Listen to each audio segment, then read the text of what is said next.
Steve Hackett, best known as the former guitarist of Genesis during their progressive rock heyday, has long been a figure of quiet brilliance in the music world. But beyond his signature finger-tapping technique and intricate solos lies a far more complex story, one marked by creative tension, personal reinvention, and an often overlooked battle to be heard and respected in a shifting musical landscape. Hackett joined Genesis in 1971, contributing to some of the band's most iconic albums, including Foxtrot, Selling England by the Pound, and The Lamb Lies Down on Broadway. Yet, despite his indispensable role in shaping their sound, Hackett often felt creatively stifled. As the band began to lean increasingly toward the compositional dominance of Tony Banks and the charismatic leadership of Peter Gabriel, and later Phil Collins, Hackett found his ideas being sidelined.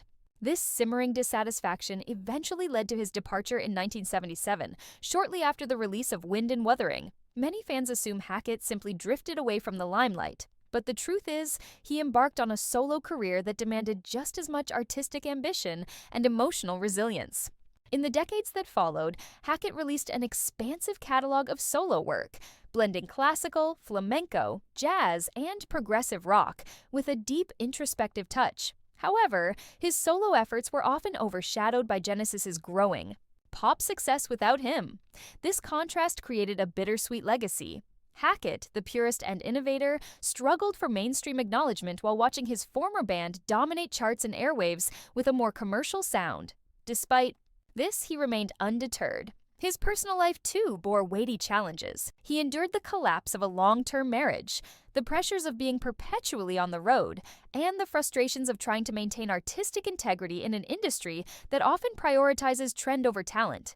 Yet through it all, Hackett remained committed to his craft, slowly earning the respect of die-hard fans and progressive rock aficionados who recognized the quiet power of his work.